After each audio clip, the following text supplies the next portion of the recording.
നിങ്ങൾക്കറിയാമോ പൊറോട്ട എങ്ങനെയാണ് മലയാളികളുടെ ഇഷ്ടവിഭവമായി മാറിയതെന്ന്?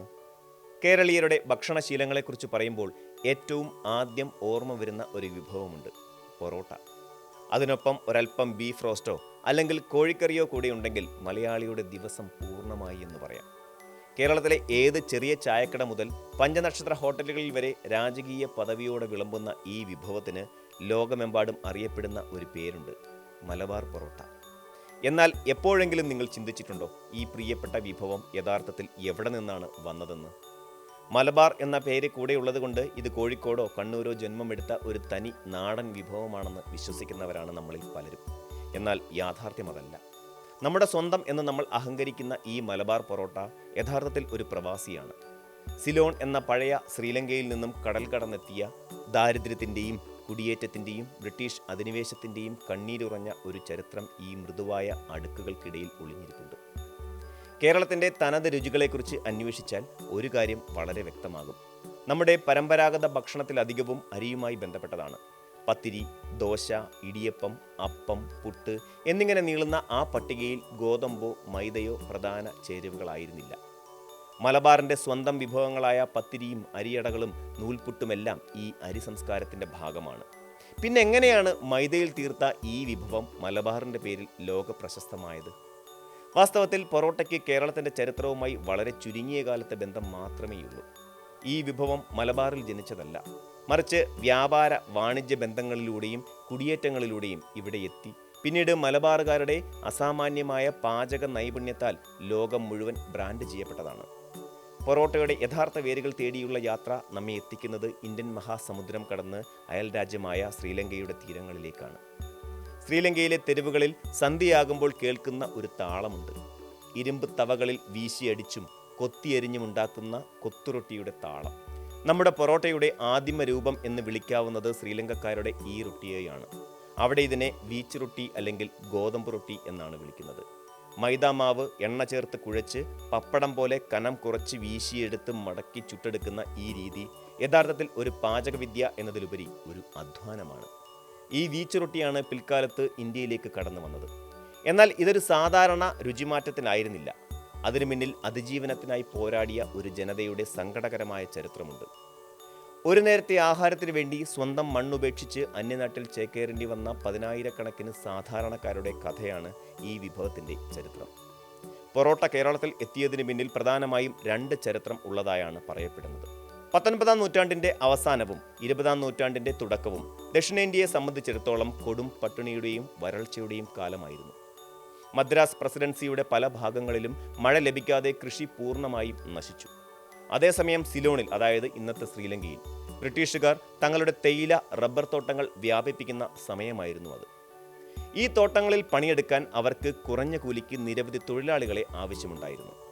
ദാരിദ്ര്യം സഹിക്കവയ്യാതെ മികച്ചൊരു ജീവിതം സ്വപ്നം കണ്ട് തമിഴ്നാട്ടിലെ രാമനാഥപുരം, തിരുനെൽവേലി, വിരുദുനഗർ തുടങ്ങിയ പ്രദേശങ്ങളിൽ നിന്നും ആയിരക്കണക്കിന് ദരിദ്രരായ കർഷകർ ശ്രീലങ്കൻ തോട്ടങ്ങളിലേക്ക് കുടിയേറി.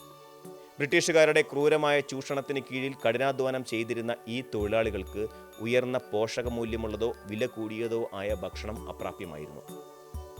വിലക്കുറവുള്ള മൈദ ഉപയോഗിച്ച് എണ്ണ ചേർത്ത് ചുട്ടെടുക്കുന്ന ശ്രീലങ്കൻ വീച്ച് റൊട്ടി അവർക്ക് പെട്ടെന്ന് ഊർജം നൽകുന്ന, വയറ് നിറയ്ക്കുന്ന ഒരു പ്രധാന ആഹാരമായി മാറി. അങ്ങനെ പട്ടിണി മാറ്റാനുള്ള ഒരു ഉപാധിയായിട്ടാണ് തമിഴ് കുടിയേറ്റ തൊഴിലാളികൾ ഈ വിഭവത്തെ നെഞ്ചേറ്റുന്നത്. കാലക്രമേണ വിവിധ രാഷ്ട്രീയ സാമൂഹിക കാരണങ്ങളാൽ ശ്രീലങ്കയിലേക്ക് പോയ പല തൊഴിലാളികളും ഇന്ത്യയിലേക്ക് തന്നെ മടങ്ങാൻ നിർബന്ധിതരായി. 1960-കളിലെ സിരിമാവോ ശാസ്ത്രി കരാർ ഇതിനൊരു പ്രധാന കാരണമായിരുന്നു. മടങ്ങിയെത്തിയ അവർ തങ്ങളുടെ വീടുകളിലേക്ക് വെറും കൈയോടെയല്ല വന്നത്, മറിച്ച് ശ്രീലങ്കൻ തെരുവുകളിൽ നിന്നും തങ്ങൾ പഠിച്ചെടുത്ത വീച്ച് റൊട്ടിയുടെ പാചകവിദ്യയും അവർക്കൊപ്പം ഉണ്ടായിരുന്നു. തമിഴ്നാട്ടിലെ തൂത്തുക്കുടി തുറമുഖം വഴിയാണ് ഈ രുചി ഇന്ത്യയിലേക്ക് പ്രവേശിക്കുന്നത്. പിന്നീട് വിരുദുനഗർ, മധുര തുടങ്ങിയ നഗരങ്ങളിലെ തട്ടുകടകളിൽ ഇതൊരു പ്രധാന വിഭവമായി മാറി. അവിടെ വച്ചാണ് വീച്ച് റൊട്ടി എന്ന പേര് മാറി നമ്മൾ ഇന്ന് വിളിക്കുന്ന പൊറോട്ട എന്ന പേര് ഇതിന് ലഭിക്കുന്നത്. മധുരയിലെ പ്രശസ്തമായ ബൺ പൊറോട്ട ഇതിൻ്റെ ഒരു വകഭേദമാണ്. തമിഴ്നാട്ടിലെ അതിർത്തി നഗരങ്ങളിൽ നിന്നും പശ്ചിമഘട്ടം കടന്ന് തെങ്കാശി, ചെങ്കോട്ട വഴി കേരളത്തിലെ വാണിജ്യ കേന്ദ്രങ്ങളിലേക്കും ഹോട്ടലുകളിലേക്കും പൊറോട്ട പതിയെ കടന്നു വന്നു.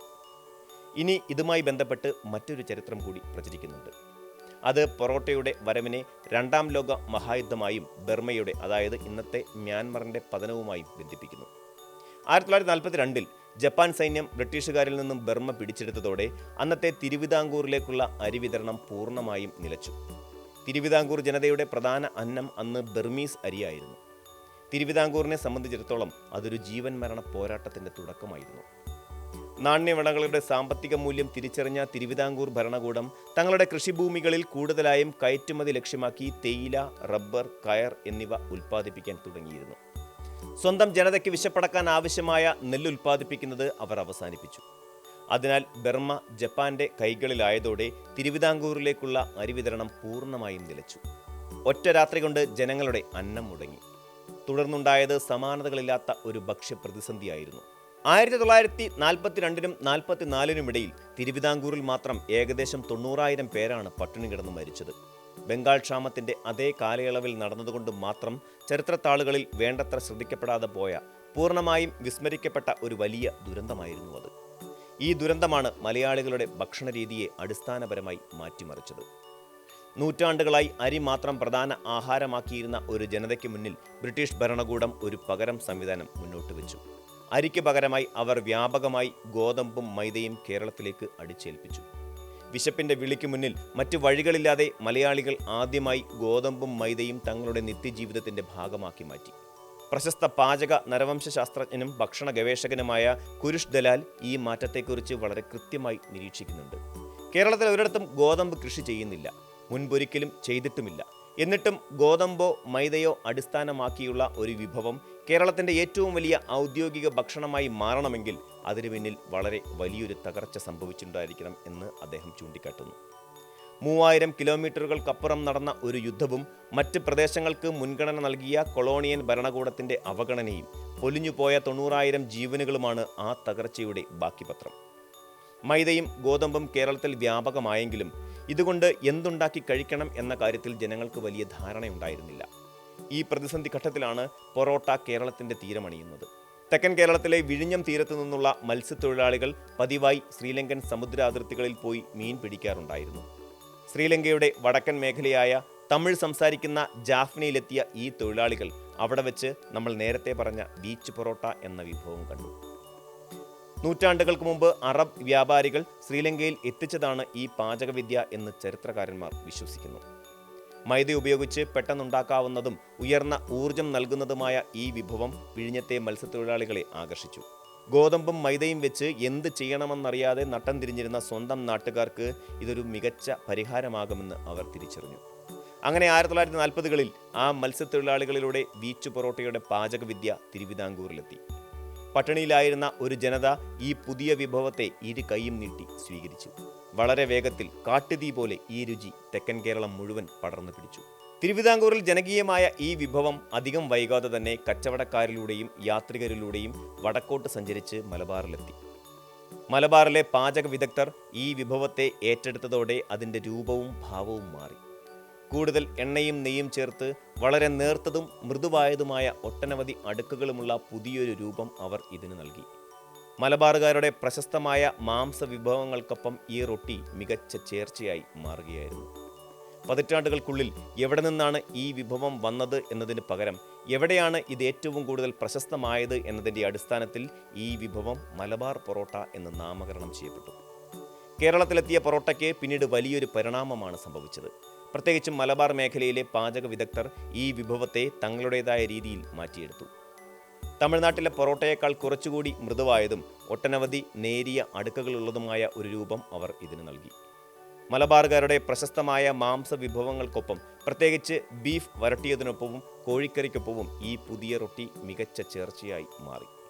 70കളിലും 80കളിലും ഉണ്ടായ ഗൾഫ് കുടിയേറ്റം ഈ വിഭവത്തിൻ്റെ തലവര തന്നെ മാറ്റിമറിച്ചു. ഗൾഫ് രാജ്യങ്ങളിൽ ഹോട്ടലുകൾ ആരംഭിച്ച മലയാളികൾ, പ്രത്യേകിച്ച് മലബാറിൽ നിന്നുള്ളവർ, തങ്ങളുടെ ഹോട്ടലുകളിലേക്ക് പ്രധാന ആകർഷണമായി ഈ മൃദുവായ പൊറോട്ടയെ അവതരിപ്പിച്ചു. അങ്ങനെ ദുബായിലെയും ഷാർജയിലെയും തെരുവുകളിൽ മലബാർ പൊറോട്ട എന്ന പേരിൽ ഇതൊരു അന്താരാഷ്ട്ര ബ്രാൻഡായി മാറി. ഇന്ന് ലോകത്തെവിടെ പോയാലും മലബാർ പൊറോട്ട എന്ന പേരിൽ ഈ വിഭവം ലഭ്യമാണ്. അതൊരു ഭൂമിശാസ്ത്രപരമായ പേരല്ല, മറിച്ച് മലയാളിയുടെ രുചിബോധത്തിൻ്റെ ഒരു കൊടിയടയാളമാണ്. ഭക്ഷണത്തിന് അതിർത്തികളില്ല എന്ന് പറയുന്നത് എത്ര ശരിയാണല്ലേ.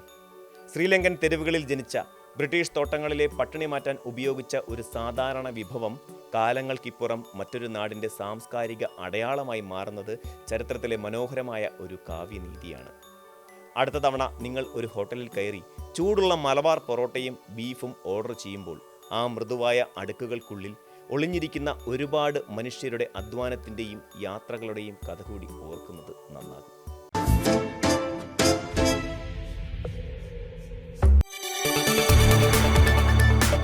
കൂടുതൽ വാർത്തകൾക്ക് News 18 Keralam YouTube channel subscribe ചെയ്യുക.